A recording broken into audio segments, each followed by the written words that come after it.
Welcome to a talk about the South Pembrokeshire Islands by Anna and Steve Sutcliffe. All friends will be familiar where Scomer and Skocombe are, but I wonder how many know that there are two islands off the South Pembrokeshire coast. St Margaret's Island is a beautiful little nature reserve, and Caldey Island a visitor attraction, but also very unique in island terms across the whole of UK. Caldey and St Margaret's look very close to the mainland when you're standing on the mainland, but in actual fact the sounds between are rather similar to Jack Sound. The Caldey Sound runs at about 5 knots and is just as rough as Jack Sound. This is a picture of the Tenby Harbour, and the blue boat is the main supply boat. The one to the right, the red-hulled one, is carrying visitors and is one of 7 boats. You can see there's a crane in the background. That also helps to lift on huge items full of cows and things like that. Tenby Harbour is a beautiful sheltered little place, very attractive, and on a nice calm day the background of your crossing to Caldey is the South Esplanade, the magnificent Victorian buildings. Almost every day the Caldey supply boat arrives and people who live on the island come down to the jetty to help unload it. It's all done by hand, which helps to keep the island rat free, but the visitor boats arrive fairly shortly afterwards and tie up alongside this lovely jetty, which is actually 3 World War II concrete barges filled with stones and concrete. In the 1970s, when I first met Stephen, this place was very, very busy, up to 110,000 people visiting, and say 3,000 a day, and 13 of the boats running. Nowadays, it's about 60 to 70,000 a year, rarely over 1,000 in a day, but it is possible. The walk up from the jetty is on the flat, and under trees where you may see the red squirrels. You're wandering then behind the sand dunes and the dune slack, and you can see from the bottom picture the dunes, they're not in a very good condition. They should be all open and it's full of scrub. You arrive at Caldey on Priory Bay. The jetty is just behind us in the top picture, and the sand dune system looks great from this side, and it really is exceptional in Pembrokeshire terms. And the bottom picture is a view of the sand dune system some 40 years ago, in good condition at that time. As you turn away from the sand dune system, you head for the village. In the top photograph, the cafe is on the left hand side, and ahead of you is the post office and the villagers' buildings. The lower photograph is of the shop on the left hand side, and again the villagers' terraced housing.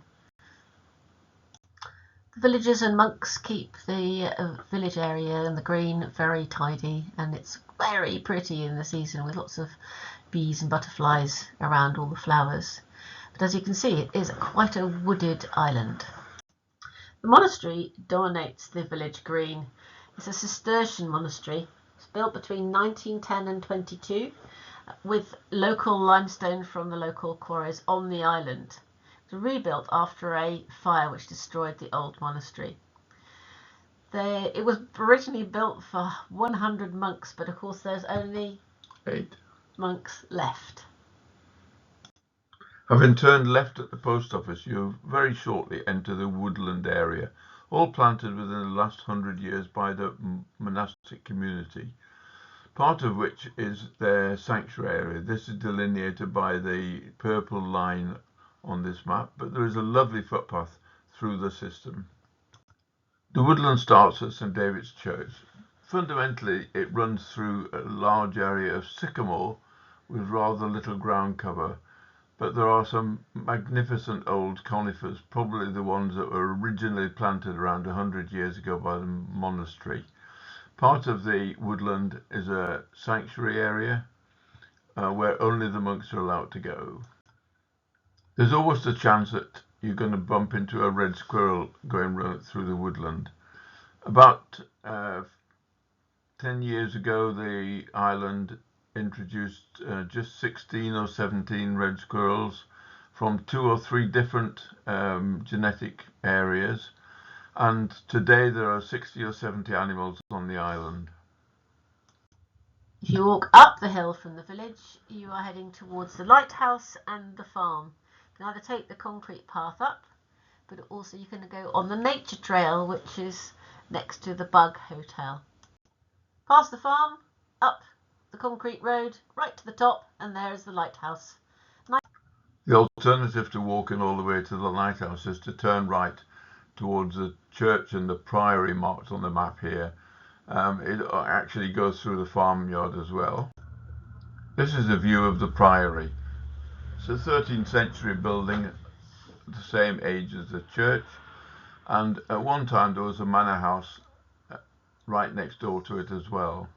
That was taken down or dismantled in the 1950s. A pretty ambles through the priory on the left and past and underneath the dovecot to St Illtyd's Church. Nowadays the farm is more or less derelict. When I first met Steve, it was absolutely full of pigs, and a vibrant also dairy herd which supplied milk and products for the villagers and for the monks and for sale as well. This, you can see St Illtyd's Church tower. It has an Ogham stone in it, and actually it doesn't show the angle, but it leans quite spectacularly. From the farm there are 2 footpaths heading west out towards the cliffs. They pass through some really nice pasture. So yes, the pastures and some of the fields that were farmed do look nice. Some have got lovely biodiversity, but this is slightly over nutrified with hogweed, but a nice crop of sorrel nevertheless. So with the woodland in the background and the cows in the foreground and their grazed fields, very fat cows I have to say, they're Blackie's pets, 3 of them. We also have some grazing animals on there with the horses, and the other 4-legged creature that is here is also the hedgehog, and that is a ground predator, which is an issue. Hooray! The island is rat-free 10 years ago, from 10 years ago. But there are also no cats, no mice, no voles, no rabbits, no reptiles, no amphibians, just hedgehogs. And the other difference compared to all the other islands that we know and love, there are Soay sheep. Lockley introduced some Soay sheep onto St Margaret's years ago, but now a flock of 17 has grown to 84 sheep. The south side of the island is all comprised of old red sandstone, and the cliffs are not terribly suitable for most nesting seabirds. But on the flats, on the left-hand side, what we call the flats, that's where the seals hang out, and lots of herring gull colonies. This is Redbury Bay at low tide. The cliffs that you can see are the home to peregrine falcons when they're breeding on the island, which isn't every year sadly, but also there's a pair of chough quite regularly in this area. There are small numbers of seals ever present around the island, and a few great blackback gulls, but nothing like the Scomer Skocum numbers. And many of the southern slopes are quite gentle down to the sea, and this is where the herring gull and lesser blackback gull colonies are. This is Bullam's Bay. Actually it's in the sanctuary area, but one of the biggest gull colonies. There's about 300 pairs of herring gulls around the edge of Bullam's, and you can see they're right down on the shore. You can walk amongst them really easily, not like the cliff-bound birds on Scomer and Skocum. And here another sandy cove. This is Drinkham, backed by some cliffs which are falling down, but the rocky areas, which are the end of the Carboniferous limestone on the east side of the island, is where the fulmars are, and there's quite a few razorbills here too. And the other big sandy beach on the western end of Caldey is Sandtop, with its magnificent south-facing Carboniferous limestone cliffs. They are quite magnificent, and there is a big cave called Cathedral Cave here. And the cliffs look suitable, don't they, for nesting guillemots and razorbills, but unfortunately they all face due south, which means in the summertime they get really, really hot and are totally unsuitable for them. I've mentioned herring gulls before. They breed all around Caldey Island. It's one of the largest colonies in the UK now, and probably has 50% of all the herring gulls in Pembrokeshire breeding here. The herring gulls nest on the cliff line mainly, but here at West Beacon Point, where the grass is really quite deep, and there are about 100 lesser blackback gulls, 50 of the 1,800 herring gulls take advantage of the ungrazed pasture land here. Back in the 1970s, there were 3,800, I think, herring gulls breeding on Caldey. And about that sort of same time, around 2,500 on both Skomer and Skokholm. And then we had the botulism outbreak in the 1980s, which more or less killed 85% of all the herring gulls in West Wales. And since that time, Skomer and Skokholm populations just carried on as around 250 pairs every year, whereas Caldey did show some signs of recovery, and by year 2000 had levelled out around 1,800 birds. Today about 1,700, so small indication that there's a decline in herring gull populations, but it's not very much. There is a small seabird colony on the northern side of Sandy Bay, facing Tenby, and it has 100 or so guillemots and altogether around 250 razorbills and a few fulmars. It seems to me there's always been about 100 pairs of fulmars around Caldey Island. I think last year it was 84, but because they don't start to breed until they're quite old, between 9 and 12 years old, you can never really show whether you're looking at breeding birds or prospecting birds. So the population here seems to be fairly constant. There are a few pairs of oyster catchers scattered around the coast. And in the western fields, about 20 pairs of skylarks, one of the best concentrations in Pembrokeshire now. There are always ravens around Caldey. 3 pairs usually breed. But the bird that's really, really rare on Skomer and Skokholm actually breeds on Caldey. Tree creepers take advantage of the woodland, obviously.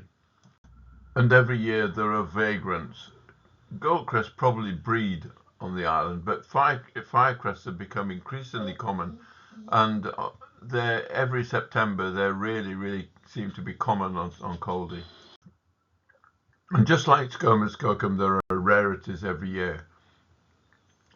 Nice male golden oriole, yellow-browed warblers, sometimes in mini flocks, and it's a species that seems to be getting commoner every year now. We've caught woodchat shrike on Caldey, and we've been ringing there, and nightingales too. But almost certainly Caldey is wildly under-recorded, because birders don't get there really, and the density of the woodland and the scrubland is such that it's hard going to try and find anything. Chough breed on the island in the sea cliffs around the island. They are often found feeding around the cliff edges, but sometimes in the middle of the island, although some of the vegetation is quite long now, as you can see from the next slide. These are 2 winter photographs of the cliffs on Caldey, looking towards St Margaret's at the top one, and then from the west coast looking east towards Tenby. So quite long grass, so in the track areas would be more favourable for the chough to feed, as well as in the thinner vegetation on the cliff edges. This is more like chough territory, with clumps of thrift and plantain to dig underneath, but is also where rock pipits and meadow pipits are, and the next few slides will show you just the range and the blanket colour that you get in the spring.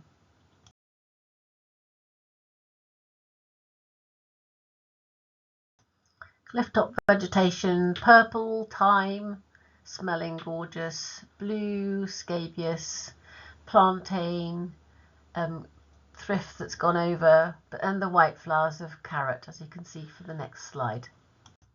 Wild carrot, sea campion, clover, and the red arrows pointing at the false insect in the middle of the wild carrot flower.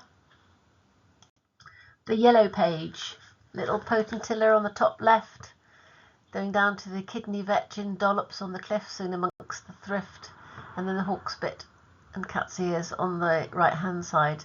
And above that, of course, gorse. It's kissing time, did you know that? When gorse is in flower. This is Sarah K. Purdon, now working for the RSPB, and she is checking for any signs of nibblings on the chew sticks to make sure that we still are rat free. Management plan. Well, we're planning, checking that the rats don't get over from the mainland. Don't know what to do with the hedgehogs yet. The meadows need to be increased in biodiversity by different management techniques. And then we go to the walls. All the walls are made of limestone. They're up to about 1 metre thick. Some are in disrepair. But we have a good thing. We have a stone waller on Caldey Island, and he's being paid to not only repair the walls, but also to insert storm petrol boxes on those walls that face the sea. And we're also going to use audio to call them in. So one day, maybe we'll have a storm petrol colony on Caldey. This area, which is south of Sandtop Bay, is going to be also used as an experiment with the Manxshire water nest boxes, which they've used on Lundy and on Ramsey Island as well with success. So we're going to be digging in some of these boxes, and again using an audio system to call them in. This image shows a view down from T Gwyn, which is the house that we used to rent, down onto the dune slack. It shows there's very little area left now of the dune slack that's not covered in scrub. It was beautiful with lots of orchids and all sorts of rare plants, but now it's just old man's beard and sycamore scrub and gorse and planted trees. This is an image just 6 years later, showing the old man's beard invading everything, and the bracken and the sycamore and everything else. So work parties from the National Park are going to be coming over to help, hopefully augmented with friends of Caldey Island as well. This is the dune slack from a different angle, showing the trees invading, a bit of ragwort and lots of bracken. But on the bottom right hand corner is also the issue they have with rubbish at the moment, because there is no crane. And so they've got a vast accumulation. Obviously lots of rat traps around, or rat chew sticks around, and no signs of rats, so that's a really good sign. So lots more ideas for the management plan on Caldey Island, and now we're heading for St Margarets from this lovely thrift covered bank over the reef to the SSI site of special scientific interest for seabirds. I actually think it's quite funny that Steve was first going over here to census the birds and to go bird ringing when I was still in junior school. That dates us, doesn't it? That reef joining Caldey to St Margaret's is only out of the water at very, very low tides, and it's got to be below 1.4 meters before it actually dries out. And even at the lowest springs, there's still a trickle of water between the north and south, and you can see that here there are two gaps in the reef, which mean it's really dangerous to try and cross it. Looks like it's just a little step, doesn't it, across from Caldey to St Margaret's. It's really not. That's really, really rugged. And if you get the timing wrong, you can see what happens. The current going from one side of the reef to the other side is really incredibly strong on an incoming tide. It absolutely roars over the reef. So our visits are almost always on a boat, landing in different ways. We've been on all sorts of different boats. At the present time, we get a lift with one of the local commercial boatmen. And this is the main landing place on the north side of the island, on the right-hand picture from courtesy of Mick Brown.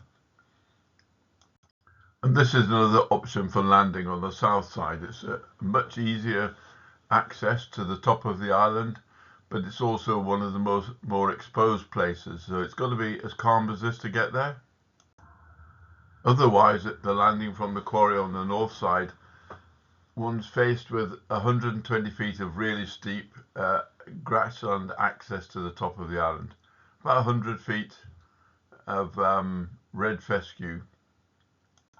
And primarily landings have been about ringing the cormorants on the island, on the Great Blackback Gulls to a large extent. So often up to 10 people have been going on to do that, although recently we've been down to 4 or 5 often. But nearly everybody who visits St Margaret's asks about the buildings. You can see here on the small island, what we call the small island, the island's been split in half almost by the quarrying activity. And this is just a part of the historic legacy of St Margaret's. And this is the quarrymaster's house, probably built in the early 1800s, and it's adjacent to a well with a reliable water supply. And in the corner of the one and only field is what we call the bothy, almost certainly a storage shed at one time, perhaps 200 yards from the quarrymaster's house. And those chimneys you could just see on the small island are the remains of what is probably the quarry workers' cottages, but was apparently occupied by a recluse at one time for a period in the early 1900s. But St Margaret's is fundamentally a seabird island. It's got steep cliffs full of seabirds.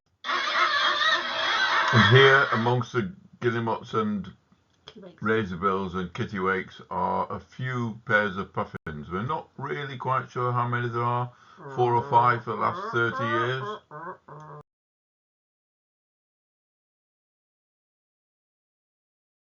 Some of the cliffs are south facing, and here there are almost no seabirds at all. A pair of chough ones spread in one of the caves here, but a few pairs of razorbills, and that's all. But it's the western and northern cliffs that are the main seabird colonies.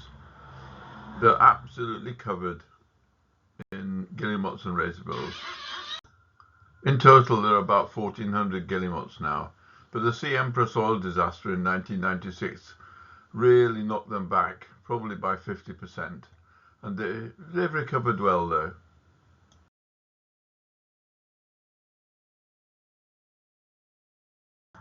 And since the eradication of the rats on Caldey, which included St Margaret's, the guillemot colonies have been expanding onto the top of the island. In 2 areas they've started to clear vegetation and establish themselves, and this little colony has got over 70 birds now. But St Margaret's is really well known for its cormorant colony. Formerly the largest in Wales, but today the second largest. About 120 pairs now, from a peak of 330, 40 years ago. Cormorant shifts around the island, I think because of early March weather, and they tend to nest in the most precipitous places. This small subcolony is on a little peninsula with steep drops on both sides. And this little subcolony is on the surrounds of a chimney which goes from the top of the island right down into sea level. When cormorant chicks hatch, they're really tiny and a bit like a pterodactyl, and they grow quite slowly. For the first couple of weeks, they're tiny little things. You could hardly imagine that the adults could look after them.